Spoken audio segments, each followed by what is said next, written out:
बिस्मिल्लाहिर्रहमानिर्रहीम अस्सलाम वालेकुम ता वख्ता सुगुरी नेख पनेगा द हम पुश्तون खबरونه او خبرون سره زه محمد وسیم د ټولو ناول وړاندې کوو د نن ورځې مهم خبرونه.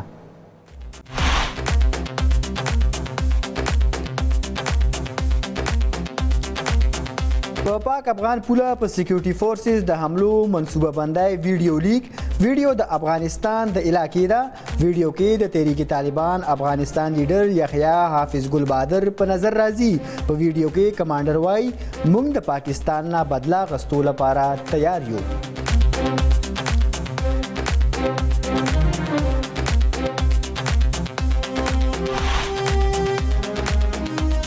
وزیر اعظم شهباز شریف اقتصادي رابطه کمیټې یو ځل بیا تشکیل کړي. د ای سی سی چیرمن به وزیر خزانه محمد اورنګزیب وي، وزیر اقتصادي امور، وزیر تجارت، وزیر توانایي، د پټرولیم وزیر او وزیر پلانینګ به د کمیټې غړي وي. نوټیفیکیشن جاری.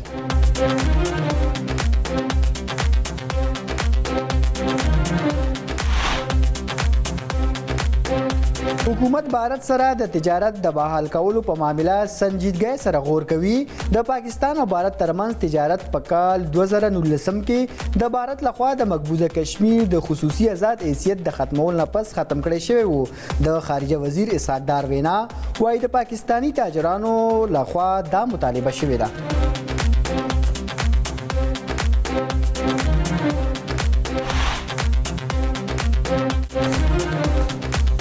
حکومت د ټیکسونو د جال د نور اضافي لپاره د ملک په شپږو ښارونو کې په دکاندارانو ایډوانس انکم ټیکس لګولې. دا ټیکس په پرچون فروشو، توک فروشو، ډیلرانو او درآمد کوونکو لګول شوی دی. د پرچون فروشو او توک فروشو لپاره رجسټریشن لازمي ګرځول شوی.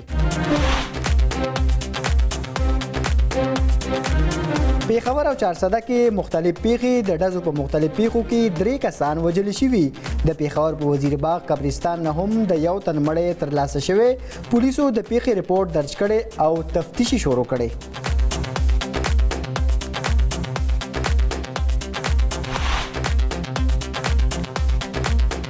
تحریک انصاف ته په 13 مارچ د جلسې اجازت ورکولو نه انکار. د جلسې درخواست د تحریک انصاف ریجنل صدر عامر مسعود مغل ورکړی و. د اسلام آباد های کورټ ډي سي اسلام آباد ته په 2 ورځو کې د فیصلې حکم جاری کړی و.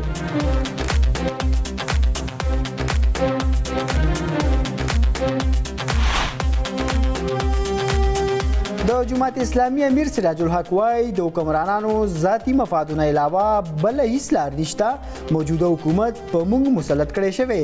د تاریخ نه چا هم سبق نه دی زده کړی.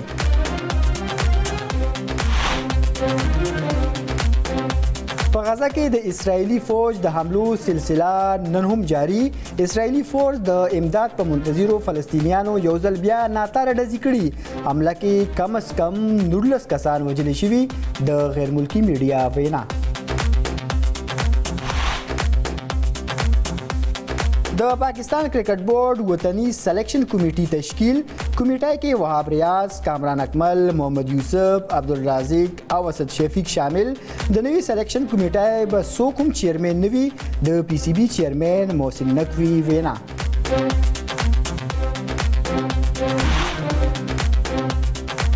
او د اسلام آباد په شمول د ملک مختلف علاقو کې د باران امکان.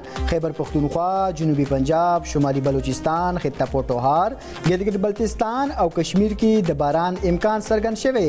43 غنټو دوران د ملک په زیاتره سیمو کې موسم اوچ پاتې شوی و. د موسمیاتو محکمې وینا.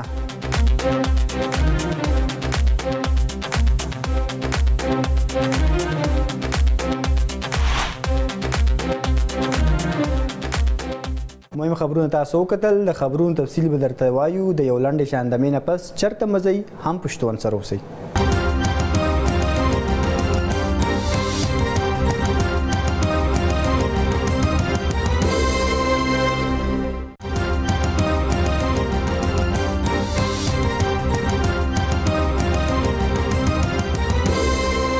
خبرونو کې یو ځل بیا هرکلې اوس تاسو له یو مهم خبر درکو.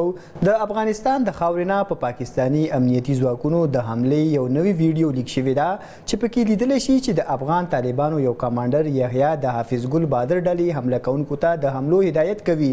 ویډیو کې لیدلی شي چې کمانډر یحیی حمله کوونکو ته وایي چې موږ د پاکستان خپل بدل اغوستو ته تیار یو او تاسو به په پاکستاني پوسټونو حملې کوئ. په ویډیو کې خودکش حمله کوونکي هم لیدلی شي. ویډیو کې د افغان طالبانو دغه کمانډر پاکستانی ترهګرو ته وایي چې ستاسو په حمله کې به شپږ راکټ ویشتونکي او هغوی سره به شپږ مرستیالیان وي. دغسې حمله کې به دوه لیزر نښه ویشتونکي او دوه د هغوی معاون وي. حمله کوونکي ډله کې به په یو لرې نه په ټوپک نښه ویشتونکي هم وي. حمله کوونکو ته ویل کېږي چې تاسو به خپل مړي په موقع نه پرېږدئ. په ویډیو کې لیدلی شي چې حمله کوونکي د پاکستان خلاف د جنګېدو دپاره د خپلې رضامندۍ اظهار هم کوي.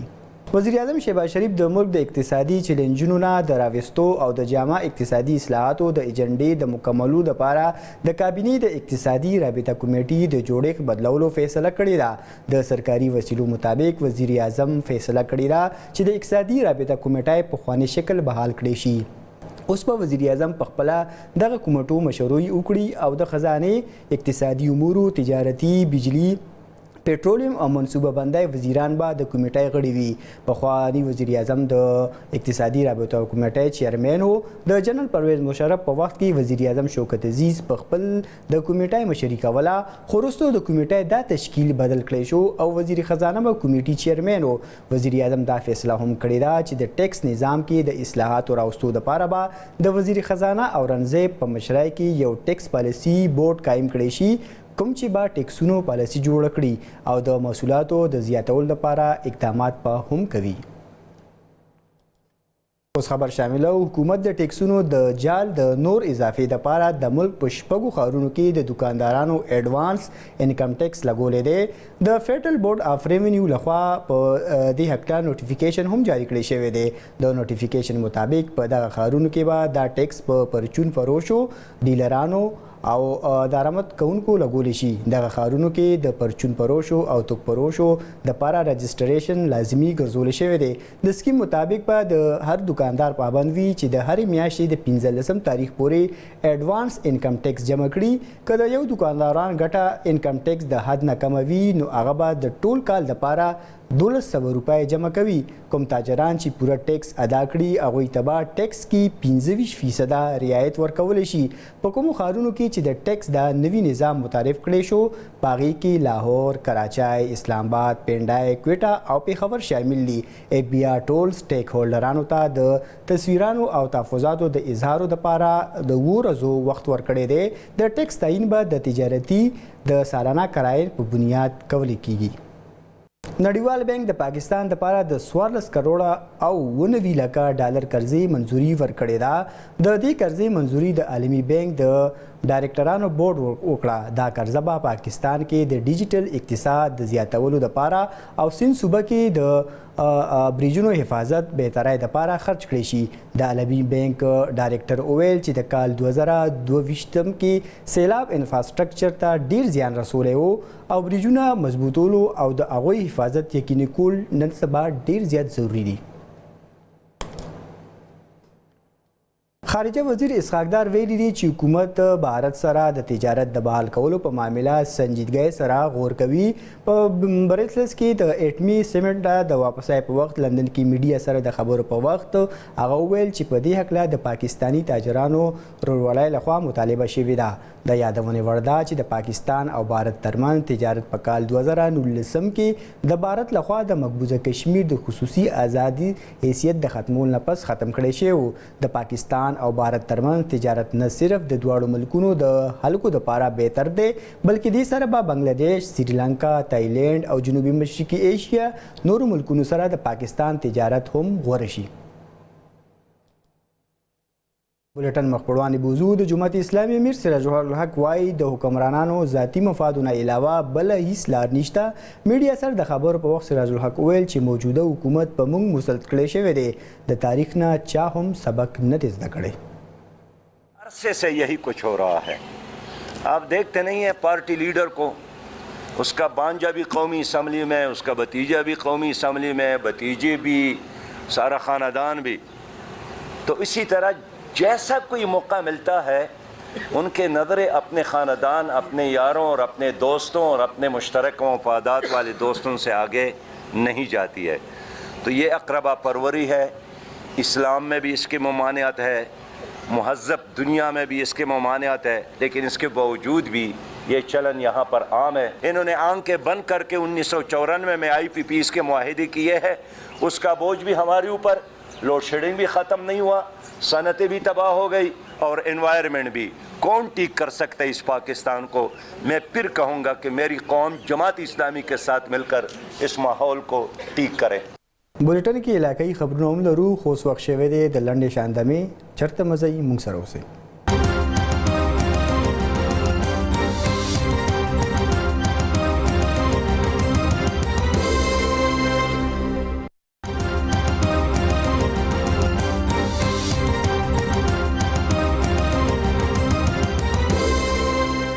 اوس علاقائی خبرونه د خیبر پختونخوا په ټانګ ضلع کې د نامعلومه وسلوالو په ډزو د یوې کورنۍ 4 کسان وژل شوي دي.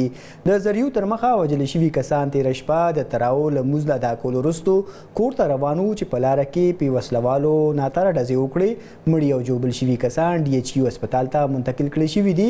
د پیښې وروستو سیمې ته په ګڼ شمېر کې پولیس اهلکار رسیدلي او د پیښې تحقیقات یې شروع کړي دي. په سوابای کې د خیر ښېګړې ادارې رات فاونډیشن لخوا د روژې مبارکه میاشت کې په غریب ولس کې د امدادي شیان تقسیم کړي شوي دي. دا د خیر ښېګړې اداره د تیر 4 کارونه په غریب ولس کې امدادي شیان تقسیموي. دا وار روژې مبارکه میاشت کې په غریب ولس کې وړه، غوړي، ریجې او نور یو شمېر خوراکي شیان تقسیم کړي دي. د ادارې مشرانو وینا ده چې د بېوسه خلکو خدمت کول زموږ میشن دی. اسرائیلي فورسز د امداد په منتظرینو فلسطینیانو یو ځل بیا ناتاره ډزې کړي دي. د غزه میډیا افیس ویلي دي حمله کې کم از کم 19 کسان وژل شوي دي. اسرائیلي فورس په هجوم ګولۍ چلولي چې له وجې په ګڼ شمېر کې خلک وژل شوي او یو شمېر نور هغه کسان یې ژوبل کړي کوم چې د خپلو بچو لپاره د یوې ډوډۍ ترلاسه کولو کوشش کوو. اسرائیلي فوج په هجوم د ډزو کولو تردید کړی دی. د خوږژبي او مترنم انقلابي شاعر حبیب جالب د پیدا کېدو 9 ورځ نن ومانځلې شوه. حبیب جالب په کال 1928 کې په نننۍ ورځ د بارتي پنجاب په هوشیارپور ضلع کې پیدا شوی. د کال 1940 کې پاکستان ته د هجرت نه وروستو هغه کراچۍ کې د امروزه اخبار د پاره کار وکړو. د 1980 او 80 په کلیزو کې د حبیب جالب شاعري او خوږ اواز پاکستان کې په انقلابي تحریک کې یو نوی جوش او ولوله پیدا کړه. همدا وجه وه چې هغه خپل ډیر عمر په جیلونو کې تیر کړی و. په 1992 کې زموږ سینیر همکار عبدالهادي معیار سره په یو مرکه کې حبیب جالب ویلي و چې هغه په نسل پښتون دی او د باچا خان د تحریک سخت ملګری دی. दर्दमंदों के बनते हो क्यों तुम नहीं चार अगर कोई माने मगर मैं नहीं मानता मैं नहीं जानता चंद लोगों की खुशियों को लेकर चले ऐसे दस्तूर को सुबह बेनूर को मैं नहीं मानता मैं नहीं जानता. اوس په بولټن کې د لوبو حال. د پاکستان کرکټ بورډ چیرمن محسن نقوی د قومي کرکټ لپاره نوې سلیکشن کمیټې تشکیل کړې ده. نن لاهور کې میډیا سره خبرو کې هغه وویل چې کمیټې کې به وابریاس، کامران اکمل، محمد یوسف او اسد شفیق شامل وي. محسن نقوی وویل چې د ټیم کپتان او هډ کوچ به هم د کمیټې غړی وي او د کمیټې به یو چیرمن هم نه وي. هغه زیاته کړې ده چې د شاهین شاه افریدي د کپتانۍ فیصله به د ټریننګ کیمپ د ختمېدو نه پس وکړی شي او په PSL کې ښه کارکردګي ښودلو والا به ټریننګ کیمپ کې شاملولی شي. محسن نقوي د حارث رؤوف د کانټریکټ بحال کولو هم اعلان وکړو او وی ویل چې حارث رؤوف خپله غلطي منلې ده. हम लोगों ने सिलेक्शन कमेटी को रीऑर्गेनाइज़ किया है और अब ये सिलेक्शन कमेटी जो है वो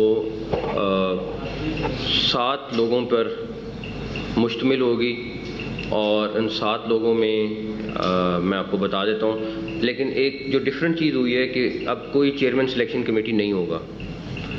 सातों के सातों मेंबर्स के पास उतनी पावर होगी जितनी किसी एक मेंबर के पास होती है, और वो मेजॉरिटी पे डिसीजन करेंगे।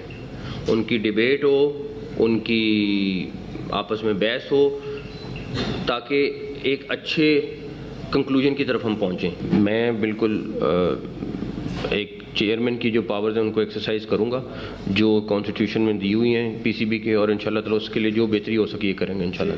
अभी जो वसाइल और जो लोग हैं उन्हीं के साथ करना है, उन्हीं को किस तरह बेहतर कर सकते हैं करना है। मैं एकदम तो ला नहीं सकता लोगों को कि लाऊं और जाके उनको कहूँ कि हम हर चीज़ जादू की तरह चेंज हो जाए, लेकिन फिर यही कहूँगा कि मेहनत हमारी पूरी होगी, रिजल्ट अल्लाह ताला ने देना। اوس د موسم حال د موسمیاتو محکمې وینا ده چې د اسلام آباد په شمول د ملک مختلف علاقو کې د باران امکان دی. خیبر پختونخوا، جنوبي پنجاب، شمالي بلوچستان، خطه پوټوهار، ګلګت بلتستان او کشمیر کې د باران امکان څرګند شوی دی. د موسمیاتو محکمې مطابق 43 غنټو دوران د ملک په زیاتره سیمو کې موسم اوچ پاتې شوی و، یا د دې وی چې یو څو ورځې وړاندې هم ملک کې باران ورېدلی و. د هم پښتون تر دې دمه هم دغه د نور خبرونو لپاره زموږ سوشل میډیا پاڼې کتل مه هېروئ. د یو وړې شان د مینه پس تاسو کتی شي پروګرام میلمه د طاهر خان سره. د الله پامان.